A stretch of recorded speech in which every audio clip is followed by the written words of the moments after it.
Vou dizer uma coisa que pode parecer disparatada. É isto. Se o nosso planeta tivesse bexigas, as bexigas chamavam-se vulcões.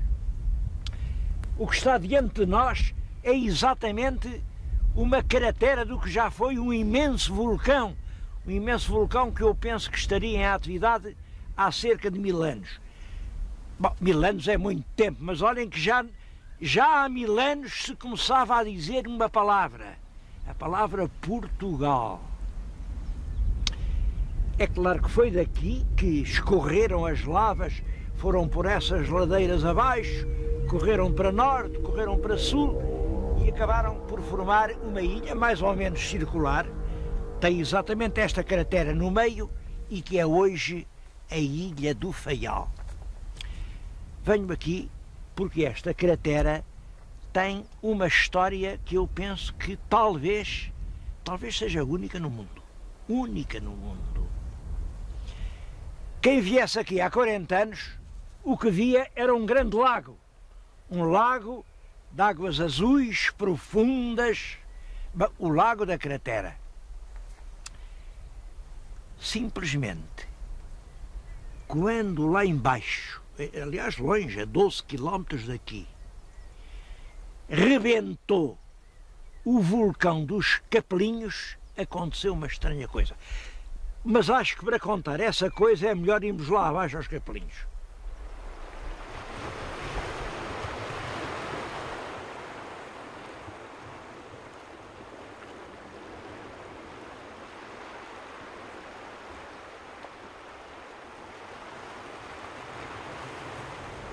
Aqueles morros que estão na vossa frente são a cratera do vulcão dos Capelinhos.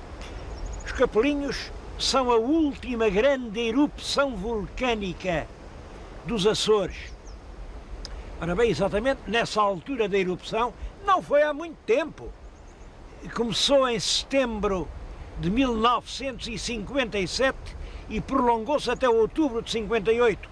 Foram 13 meses de susto, porque não se sabia bem o que isto ia dar. Durante esses 13 meses, imensas colunas de fumo e de lava modificaram completamente aqui este troço do litoral. Mas o que eu lhes queria contar é uma coisa curiosa. Durante a erupção, uma certa noite, o fundo da cratera deu um ronco medonho, como se uma grande explosão abalasse aquelas entranhas, e de manhã viu-se que a lagoa que até então tinha coberto o fundo da cratera se tinha toda sumido misteriosamente. Uma lagoa perdeu-se nas entranhas de um vulcão.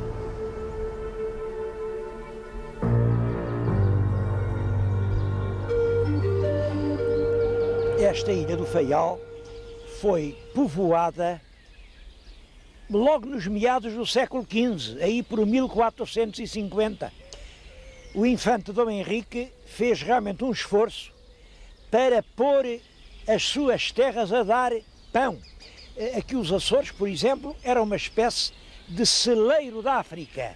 Era aqui que se criava o cereal que ia abastecer as cidades portuguesas do norte da África. É claro, ele teve dificuldade em arranjar trabalhadores e, concretamente, para os dirigentes, para os empresários desse esforço, em vários casos, recorreu a estrangeiros. Aqui no Faial, o primeiro donatário foi um flamengo, um Jos von Dutra, que deu origem até a uma lenda.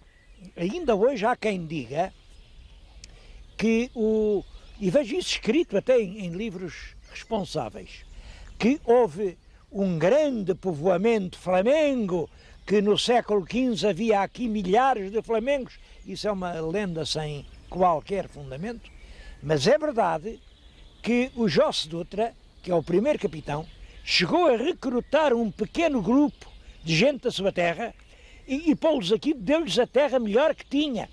Eu acho que estão a ver pela câmara um belíssimo vale, tem ao meio uma ribeira, ainda hoje lhe chamam a Ribeira dos Flamengos. E ele pô-los aqui para eles começarem a trabalhar a terra. Era um grupo que eu penso que andaria entre 10 e 20 e que, de certo modo, vieram enganados. Tinham-lhes prometido mundos e fundos, tinham dito que era uma terra que dava ouro e dava prata, que havia aqui um magnífico açúcar da Madeira, um açúcar com que se enriquecia ao fim de pouco tempo. Coitados, e eles chegaram aqui, o que encontraram foram rochas vulcânicas para trabalhar ao picão, de maneira que revoltaram-se. Revoltaram-se, foi preciso reduzi-los à obediência e depois, não sei o que lhes fizeram, se os expulsaram, não se falou mais em Flamengos. É certo que um outro autor, o Valentim Fernandes, ainda no século XVI, fala de uns flamengos que tinham aqui estado, mas diz ele, hoje já não resta uma palavra de Flamengo. A própria viúva do Dutra, ao fazer o testamento, a viúva era portuguesa, mas ao fazer o testamento, refere muita gente aqui da ilha e da terra.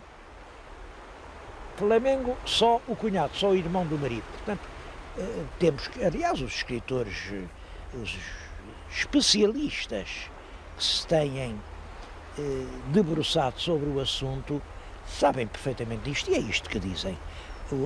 Os estrangeiros aqui no Faial foram uma presença perfeitamente excepcional. Eu sei que a lenda fica exatamente por causa de um facto que é verdade. É que as raparigas açorianas são realmente bonitas. Há muitas com uma tonalidade loira nos cabelos e é claro, todas as raparigas bonitas dizem isto deve ser de algum tetravô Flamengo. Não é. Nunca houve assim tanta gente que nos quisesse ajudar a fazer Portugal. Infelizmente houve muito mais quem ajudasse a desfazer. Pois vem a propósito contar uma história. No dia 26 de setembro de 1814, numa altura em que a Inglaterra estava em guerra com os Estados Unidos, entrou aqui no Porto da Horta e fundeou exatamente em frente à muralha deste castelo um navio americano, o Brig General Armstrong.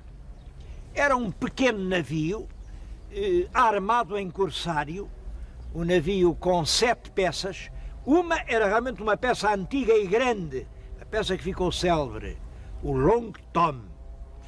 As outras eram 6 peçazitas pequenas, enfim. O navio amarrou aqui e, passado pouco tempo, entraram no porto 3 grandes navios de guerra ingleses. Um deles, uma nau de guerra com 80 canhões, e os outros também navios de alto porte. Entraram, fundearam junto do navio americano, diz que é um tiro de pistola, e o navio americano estava aqui a meter a bordo água, géneros, conforme as leis internacionais permitiam, porque Portugal nessa guerra tinha dito que era estritamente neutro, nem pela Inglaterra, nem pelos Estados Unidos. Nós éramos um porto neutral. Bom, e os navios beligerantes podiam abastecer-se nos portos neutrais. O navio, enfim, ficou, mas mal caiu a noite. Os 3 grandes navios ingleses mandaram para os escaleres forças muito numerosas, centenas de soldados, e os soldados foram assaltar o general Armstrong.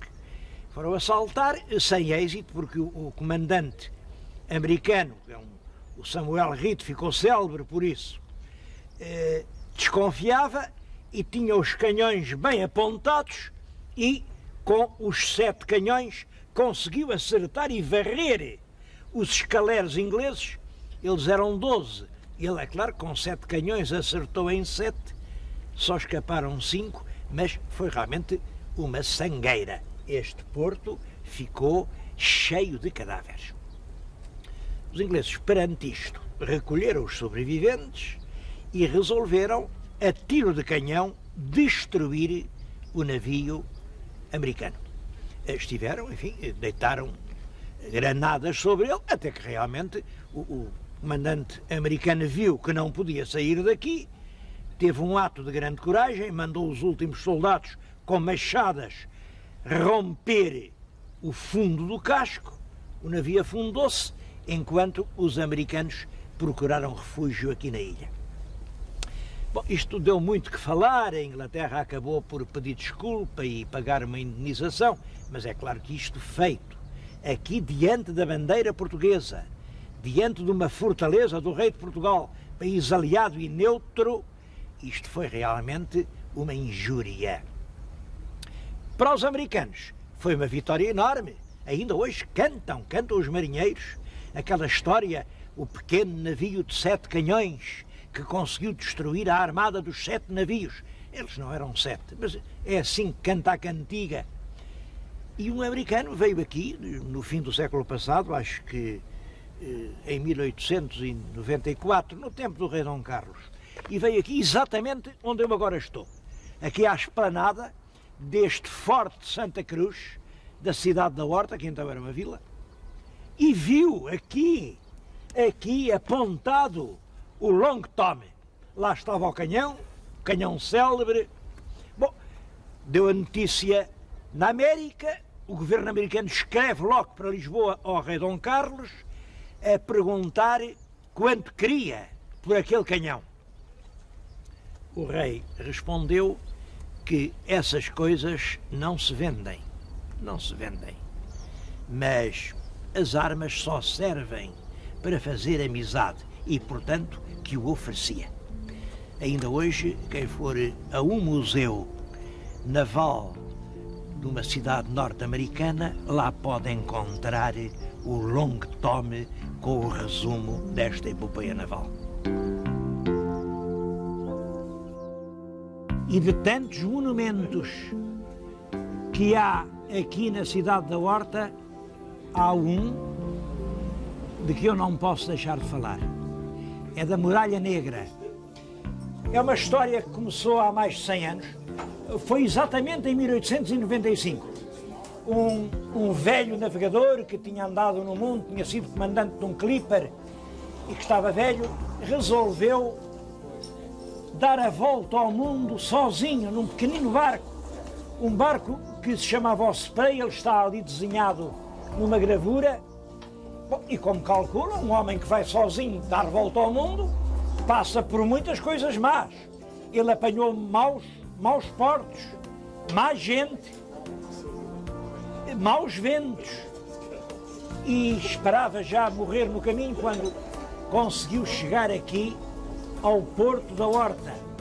E então, no muro de basalto negro, escreveu num fundo branco o nome do seu barco, Spray. Isto constou entre os marinheiros, porque os marinheiros de todo o mundo conhecem-se. Cada um disse ao outro, olha fulano, e passou a ser considerado um sinal de sorte, de bom porto, deixar o nome ou qualquer lembrança escrita no molhe do Porto da Horta. De 1895 até agora, já lá vão mais de 100 anos, milhares e milhares de navegadores deixaram os seus nomes escritos no basalto. Agora já não é Muralha Negra, porque é claro, fizeram a marina, tem uma parede branca, mas continuam a pintar na parede branca da marina os nomes dos navios como sinal de agradecimento e de boa viagem. Já noutros portos, agora, Um pouco por cópia, um pouco por snobismo, os navegadores pintam os nomes dos seus barcos. Mas o primeiro porto do mundo onde isso aconteceu, o primeiro porto onde se considerou uma bênção chegar, e o primeiro porto de onde havia saudades de partir, era do Porto da Horta. Estou a falar-lhes aqui num estabelecimento célebre, que é o Café Peter. Estou aqui junto, eles não são Peters, é o nome que lhes deram, Peters, pai e filho, e tudo quanto veem à vossa volta são lembranças de navegadores que passam por aqui. Está lá em cima uma vitrine com os retratos de grandes navegadores célebres. Este tem sido uma espécie de ponto de encontro de gente de todo o mundo. Ponto de encontro e ponto de paz.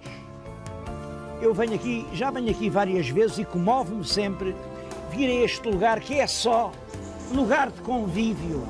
Aqui, nesta casa, há tudo menos uma arma. Há tudo menos um rancor. Não sei, mas eu às vezes penso que se o mundo tivesse um cinto, a fivela era esta. Era o Café Peter.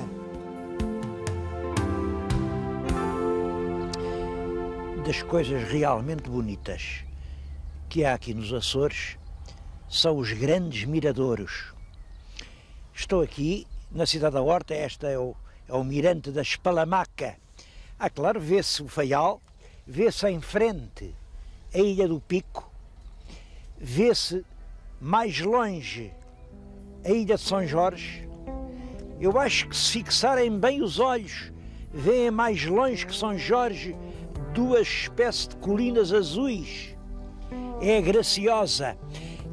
Todas essas ilhas têm que ver, e eu espero neste programa e nos seguintes poder ir a todas elas. Por agora vamos embarcar para o Pico.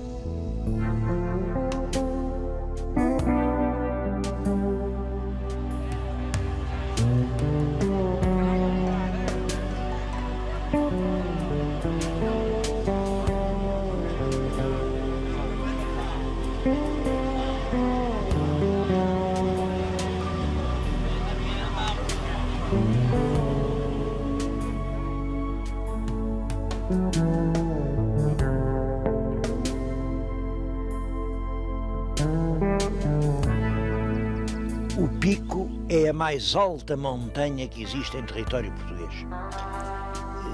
Tem uma altitude de 2.351 metros. Bom, isto quer dizer que é 360 metros mais alto que a nossa Serra de Estrela. Bom, além disso, a Serra de Estrela ergue-se já numa região com uma certa altitude, e o pico vem desde o nível do mar. Como veem, tem um perfil vulcânico, é realmente um antigo vulcão que ainda hoje conserva atividade. Às vezes vêem-se penachos de fumo e tem fendas onde ainda faz muito calor. Foi o Pico quem fez esta ilha. As lavas que escorreram do Pico fizeram toda a ilha, que hoje é uma grande ilha, grande por muitas razões, principalmente pela história que tem para contar. A história da Ilha do Pico começou aqui, neste sítio, a que se chama hoje as Lajes do Pico. Bom, e começou precisamente por causa das lajes. A grande dificuldade da penetração das ilhas era achar um local onde as embarcações pudessem varar. E estas lajes que aqui vemos serviram de varadouro aos primeiros navios portugueses. Chegaram aqui, os homens treparam. Ao fim de poucos anos, todas estas encostas estavam agricultadas. Ainda hoje se notam lá os degraus.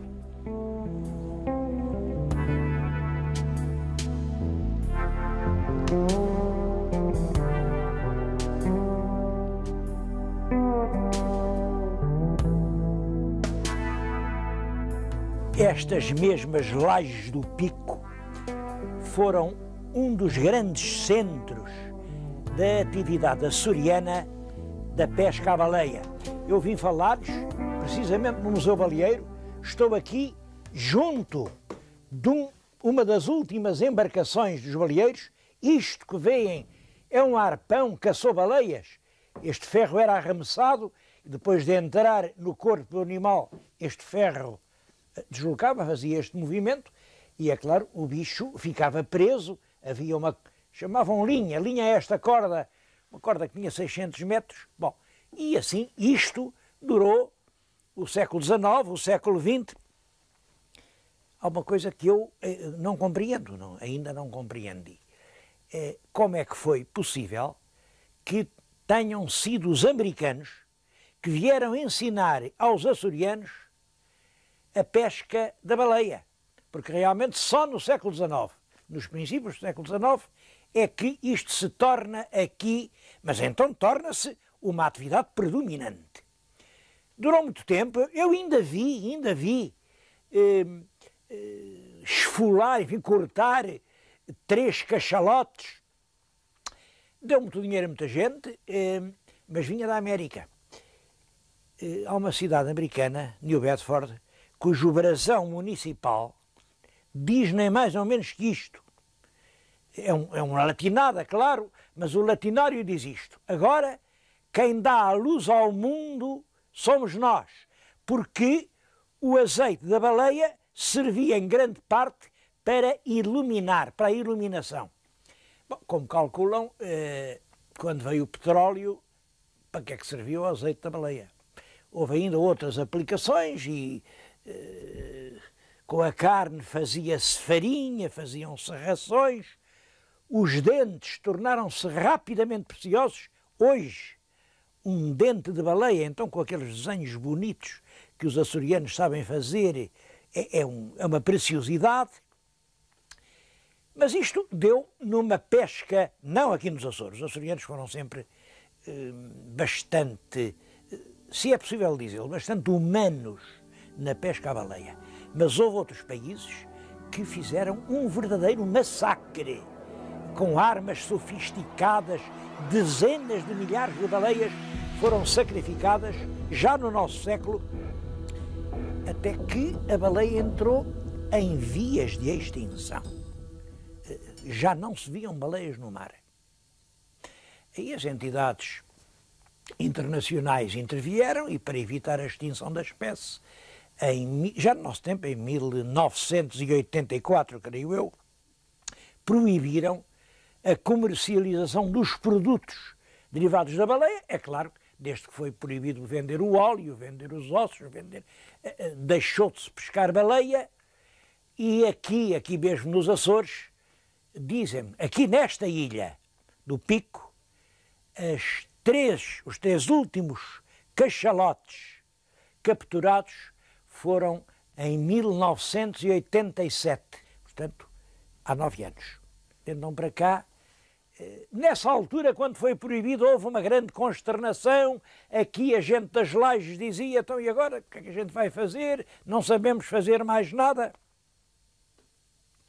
Mas essa é uma das grandes lições que os homens açorianos têm sabido dar.